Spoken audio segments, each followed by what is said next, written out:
Baghdad में ये कहावत मशहूर थी कि काजी के दरवाजे पर दो कतारें लगती हैं, एक इंसाफ मांगने वालों की और एक इंसाफ खरीदने वालों की।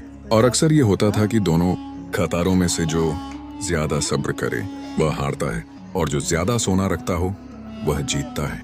यह अब्बासी खिलाफत का वह दौर था जब बगदाद दुनिया का सबसे बड़ा शहर था। दजला के किनारे बसा यह शहर इल्म, तिजारत और ताकत का मरकज था। मगर हर बड़े शहर की तरह इसके अंदर भी एक और शहर था जो नजर नहीं आता था। गरीबों का शहर, बेवाओं का शहर, उन लोगों का शहर जिनका कोई सिफारशी नहीं होता। उम्म कुलसूम बिन उम्मार उसी नादीदा शहर की बाशिंदा थी। उसके शौहर इब्राहिम बिन सालिम एक मामूली काश्तकार थे जिनके पास बगदाद से 3 फरसख दूर एक छोटा सा खेत था। यह जमीन उनके बाप ने छोड़ी थी। बाप ने अपने बाप से ली थी, यानी 3 पुश्तों की जमीन, 3 पुश्तों का पसीना, 3 पुश्तों की यादें। इब्राहिम हर सुबह उठता, गधे पर बैठता और उस जमीन पर जाता। शाम को लौटता तो हाथ मिट्टी से अटे होते और चेहरे पर सुकून होता। फिर एक मौसम सरमा में इब्राहिम को बुखार हुआ। बुखार न उतरा। 40 दिन बाद वह चला गया। उम्मे कुलसूम की उम्र उस वक्त 35 बरस थी। एक बेटी थी 12 साल की, फातिमा। घर में कुछ अनाज था, कुछ बर्तन थे और वह जमीन थी। बस यही कुल कायनात थी। इब्राहिम की मौत के 6 महीने बाद एक दिन मोहल्ले का एक आदमी आया। नाम था सालेह बिन मरवान। ये शख्स बगदाद के एक बड़े जमींदार अबू ताहिर अल-मरजुकी का मुंशी था। वह एक कागज लेकर आया जिस पर लिखा था कि इब्राहिम बिन सालिम ने अपनी जमीन अबू ताहिर अल-मरजुकी को बतौर जमानत दे रखी थी और चूंकि कर्ज अदा नहीं हुआ इसलिए जमीन अब अबू ताहिर की मिल्कियत है। उम्म कुलसूम ने कागज देखा, उस पर इब्राहिम के नाम की मुहर लगी थी। उसने सालेह से कहा, मेरे शौहर ने कभी कोई कर्ज नहीं लिया था। सालेह ने कंधे उचकाए और कहा, यह कागज इसके बरक्स कहता है। उम्म कुलसूम ने कहा, मैं काजी के पास जाऊंगी। सालेह मुस्कुराया। वह मुस्कुराहट जो उस वक्त आती है जब ताकतवर कमजोर को धमकी समझे बगैर इंतिबाह दे रहा हो, और चला गया। उम्म कुलसूम उस रात सोई नहीं। बेटी फातिमा पास बैठी थी, माँ के चेहरे को देख रही थी। उम्म कुलसूम ने फातिमा से कहा, दाशिकान, बेटी तेरे बाप ने यह जमीन पसीने से सींची थी। यह जमीन जाती है तो हम कहाँ जाएंगे, और अगर चुप रहे तो तेरे बाप की रूह को क्या जवाब देंगे। फातिमा ने कहा, अम्मी लड़ो। ये एक 12 साल की बच्ची का जवाब था, मगर इस जवाब ने उम्म कुलसूम के अंदर कुछ जला दिया। अगली सुबह वह उठी, कपड़े ठीक किए, सर पर चादर ली और बगदाद की तरफ चल पड़ी। पहली बार अकेले, बगैर शौहर के, बगैर किसी मर्द सहारे के। कहाजी की अदालत बगदाद के मरकजी बाजार के करीब एक बड़ी इमारत में थी। बाहर लोगों का हुजूम था, हर तरफ शोर, हर तरफ लोग अपने अपने मसले लिए खड़े थे। उम्म कुलसूम ने अंदर जाने की कोशिश की तो एक चपरासी ने रोका, आज का वक्त भरा हुआ है, कल आना। वह कल गई, कल फिर यही हुआ। तीसरे दिन वह सुबह सवेरे पहुंची, सबसे पहले। इस बार अंदर जाने दिया गया। काजी का नाम अब्द अल वाहिद बिन यूसुफ था। अधेड़ उम्र, लंबी दाढ़ी, भारी आवाज। उम्म कुलसूम ने अपना मसला बयान किया। काजी ने कागज देखा, कुछ देर सोचा, फिर कहा कि अबू ताहिर अल-मरजुकी को भी बुलाया जाए, दोनों तरफ की बात सुनी जाएगी। अबू ताहिर अल-मरजुकी बगदाद के मशहूर जमींदारों में से था। उसके पास कई खेत थे, 2 दुकानें थीं और काजी के दफ्तर में आने जाने वालों से उसका अच्छा ताल्लुक था। जब वह अदालत में आया तो उसके साथ एक तजर्बेकार वकील था, अबू नस्र अल-अस्फहानी, जो बगदाद में मुकदमे जीतने के लिए मशहूर था। अबू नस्र ने कागज पेश किया, दलाइल दिए, मुहर दिखाई और कहा कि मामला बिल्कुल साफ है। इब्राहिम ने कर्ज लिया, मर गया, अब जमीन मालिक को जानी चाहिए। उम्म कुलसूम ने कहा, कहती ये मुहर झूठी है, मेरे शौहर ने कभी कर्ज नहीं लिया। अबू नस्र ने शाइस्तगी से कहा, मोहतरमा के पास कोई सबूत है और इस दावे का। उम्म कुलसूम खामोश हो गई। सबूत क्या देती? सबूत यह था कि वह अपने शौहर को जानती थी, मगर यह सबूत अदालत में नहीं चलता। काजी ने कहा कि अगली समात 1 हफ्ते बाद होगी, तब तक उम्म कुलसूम कोई गवाह या सबूत ले आए। उम्म कुलसूम बाहर निकली। उसके पास न पैसे थे कि वकील करे, न जान पहचान थी कि कोई गवाह मिले, न कोई कागज था जो उसकी बात साबित करे।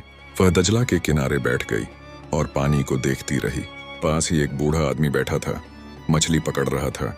उसने उम्म कुलसूम का उदास चेहरा देखा और पूछा, क्या हुआ बेटी? उम्म कुलसूम ने पूरी बात बता दी। बूढ़े ने सुना, सर हिलाया और कहा, बेटी मैंने जिंदगी में बहुत मुकदमे देखे हैं, सबूत ना हो तो सवाल पूछो, ऐसा सवाल जिसका जवाब झूठा आदमी ना दे सके। उम्म कुलसूम ने कहा। कैसा सवाल? बूढ़े ने कहा। जब कर्ज दिया जाता है तो गवाह होते हैं, तारीख होती है, रकम होती है। पूछो कि रकम किसने दी, किसके सामने दी, कहाँ दी, इब्राहिम ने उस रकम से क्या खरीदा। झूठा आदमी ये तफसील में फंसता है। यह बात उम्म कुलसूम के दिल में उतर गई। वह उठी और घर जाने की बजाय वह अपने मोहल्ले के उन लोगों के पास गई जो इब्राहिम को जानते थे। एक एक से पूछा कि क्या उन्होंने कभी इब्राहिम को कर्ज लेते या बड़ी रकम खर्च करते देखा। सबने कहा नहीं। एक पड़ोसी ने याद किया, इब्राहिम तो कहता था कि वह कभी किसी से कर्ज नहीं लेगा। यह उसके बाप की नसीहत थी। यह गवाह थे, कागजी नहीं मगर इंसानी। 3 एक हफ्ते बाद अदालत दोबारा लगी। अबू ताहिर अपने वकील के साथ आया, इत्मीनान से बैठा, जैसे नतीजा पहले से मालूम हो। उम्म कुलसूम अकेली आई, मगर इस बार से उसकी आंखों में एक अलग चमक थी। काजी ने पूछा, उम्म कुलसूम, क्या तुमने कोई सबूत लाया? उम्म कुलसूम ने कहा, कहती, जनाब काजी, सबूत से पहले मैं चंद सवाल पूछना चाहती हूँ, अगर इजाजत हो। काजी ने इजाजत दी। उम्म कुलसूम ने अबू ताहिर की तरफ रुख किया। जनाब, आप कहते हैं मेरे शौहर ने कर्ज लिया, कितनी रकम ली? अबू ताहिर ने वकील की तरफ देखा। वकील ने कागज खोला। 200 दिरहम। किस साल लिया? 7 साल पहले। किस महीने में? रबीउल अव्वल में। रकम कहाँ दी गई? किस जगह? अब अबू ताहिर ने खुद जवाब दिया, मेरी हवेली में। किस वक्त? दिन को। कौन गवाह था? अबू ताहिर ने जरा रुक कर कहा, मेरा मुंशी सालेह बिन मरवान। उम्म कुलसूम ने काजी की तरफ मुड़कर कहा, जनाब, इन सवालों के जवाब कागज में से आए, आदमी की याददाश्त से नहीं आए। अब मैं अपने गवाह पेश करूंगी। उसने 3 पड़ोसियों को बुलाया। तीनों ने कसम खाकर कहा कि इब्राहिम ने कभी कर्ज लेने का जिक्र नहीं किया, कभी कोई बड़ी रकम खर्च नहीं की, न घर में कोई नई चीज आई, न जमीन पर कोई नया काम हुआ। फिर उम्म कुलसूम ने कहा, जनाब काजी, अगर कोई 200 दिरहम ले तो वह कहीं खर्च होते हैं, कोई चीज खरीदी जाती है, कोई काम होता है, कोई निशान रहता है। 7 साल में मेरे शौहर ने न कोई नई चीज खरीदी, न जमीन पर कोई नया काम करवाया, न किसी को पैसे दिए। 200 दिरहम हवा में नहीं उड़ते। यह रकम गई कहाँ? अदालत में खामोशी छा गई। यह सवाल सादा था, मगर इसका जवाब अबू ताहिर के पास नहीं था और ना उसके वकील के पास, क्योंकि झूठ का सबसे कमजोर पहलू यह होता है कि उसे आगे नहीं बढ़ाया जा सकता। झूठा कागज बनाना आसान है, मगर झूठी जिंदगी बनाना मुमकिन नहीं। काजी ने मुंशी सालेह को भी तलब किया। सालेह आया। उम्म कुलसूम ने उससे वही सवालात किए, मगर सालेह के जवाबात अबू ताहिर के जवाबात से कई जगह नहीं मिलते थे। अबू ताहिर ने कहा था दिन को, सालेह ने कहा शाम को, अबू ताहिर ने कहा था अपनी हवेली में, सालेह ने कहा बाजार में। काजी का चेहरा सख्त हो गया। अबू ताहिर के वकील ने बहाने बनाने की कोशिश की। कहा कि याददाश्त का फर्क हो सकता है, 7 साल पुरानी बात है। मगर काजी ने कहा कि गवाहों के बयानात में बुनियादी तजाद है और कागज की मुहर मशकूक है। काजी ने 3 दिन का वक्त लिया।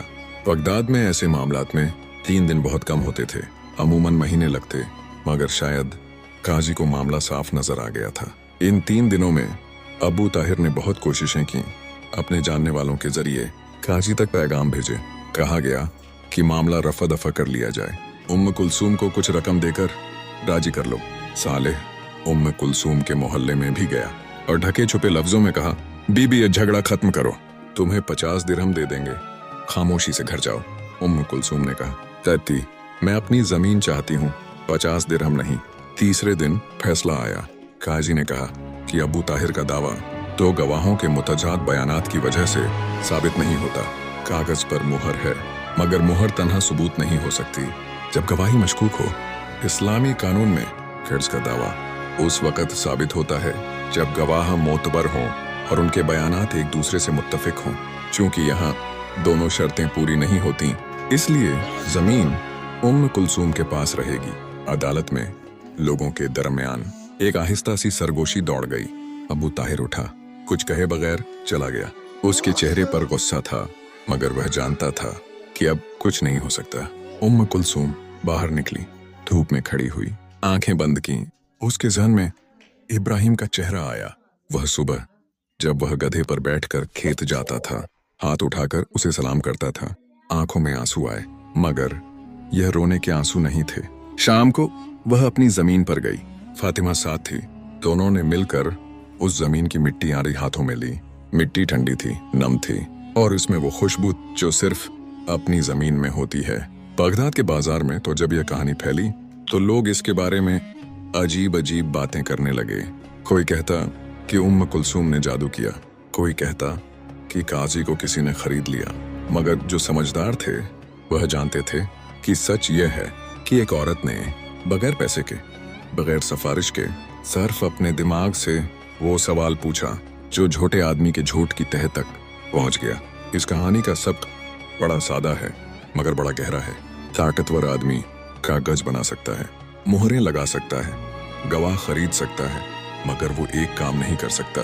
वो अपने झूठ को एक मुकम्मल काबिल यकीन जिंदगी नहीं दे सकता। झूठ हमेशा कहीं न कहीं से अधूरा रहता है, और जो इंसान सवाल पूछना जानता हो वो अधूरा हिस्सा ढूंढ लेता है। और फातिमा, वो 12 साल की बच्ची जिसने कहा था उम्मी लड़ो, वो बड़ी हुई और एक दिन इसी जमीन पर अनाज जगाती थी जो इसके नाना ने लगाया था, उसके बाप ने सींचा था और जिसे उसकी माँ ने बचाया था। जमीन वही थी, मिट्टी वही थी, मगर अब उसमें एक कहानी भी थी जो नस्ल दर नस्ल चलती रही।